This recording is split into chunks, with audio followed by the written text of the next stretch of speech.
Often in my DMs and inside my pattern cutting courses, I get asked whether I should create my clothes on the grain line or on the bias. So let's dive into that. Before we dive into when you're gonna create clothes on the bias versus grain line and how to mark that on your patterns, let's just quickly recap what that means in terms of your fabric. So here I have a printed fabric, which is gonna really easily show you what I mean by creating clothes on the bias versus the grain line. So this here is my selvage edge, and I have a print running down the edge of that. So this is my grain line, the up and down, whereas on the bias is just at a 45-degree angle. So it's like across. We're going across like that. That is what it means on the grain line versus on the bias. So in terms of putting a pattern piece on here and then cutting it on the grain line versus the bias, if I take this pattern piece here, which is actually this pattern piece for this top here, this would be on the grain line, it going up and down the same way it goes up and down my body. Whereas if I tilt it at a 45-degree angle, this is going to be on the bias.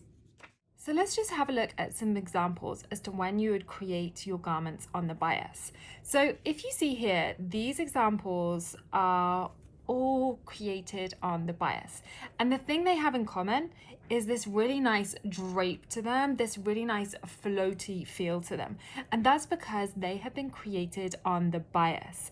And the other thing that tends to happen when you create dresses or tops or skirts on the bias is you also get this really nice slight wiggle to the hem. Like it just sits really nicely. You can see just here a very slight wiggle to the hem. And other things that are really nice to do on the bias as well, again, is this really nice draped, floaty cowl back here. And you can go do a cowl front as well, cowl neck front. So think floaty, think drapey. On the other hand, when you're creating things that are on the grain line, we're creating things which have more of that structure, more of that kind of column-like look. So things like this skirt, this dress here, this dress here, this dress here. So think structured, think more cottons, linens. Whereas when we're creating those floaty garments, like this sort of thing, think satins, think silks, think those floaty fabrics. When you create those dresses and skirts on the bias, so they have that really nice floaty feel, there is also one other huge advantage to creating them on the bias, and that is to do with the fit. So when you're creating them on the bias versus the straight grain line or a cross grain line, then what you're going to find is the fabric has a natural stretch to it. Whereas if you do it on the grain line or the cross grain, your fabric doesn't have a stretch to it. So because of this natural stretch to it, as you're moving around, it naturally stretches slightly to your body. And this is so good, especially around the hip area. Let's get super clear on what kind of fabrics are going to work best for those bias cut clothing items versus those clothing items that you're making on the straight grain. So when it comes to bias cut clothing, we are talking about those floaty items of clothing. So think floaty fabrics.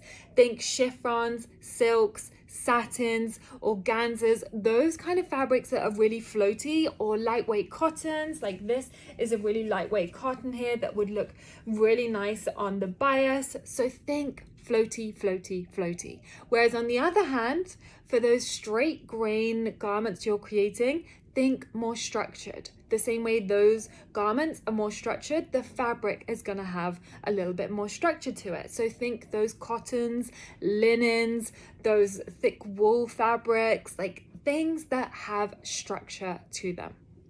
There is one other time you might want to create your designs on the bias versus on the grain line, and that is to do with a design perspective in terms of the print or maybe a texture of the fabric. So if we take this fabric for example, and you decided you wanted this here to be going across the body at some point to create a design feature, you might then want to have this on the bias. Like it's then gonna end up on the bias at that 45-degree angle.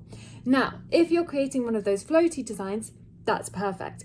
But if you're creating something structured, like maybe a collar, or say even, for example, this section here of this top, which needs to be really structured to help really hold your body in the form that you want, then you don't want the fabric to have that natural stretch to it.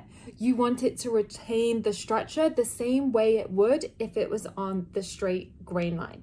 So in that case, what you want to do is cheat a little bit and put some interfacing behind it. So iron on some interfacing so it's going to retain that structure, whether it's on the grain line or whether you're then putting it on the bias. So then when you're sewing it up, it's not going to naturally stretch out, and then when you're wearing it as well, it's going to retain that structure.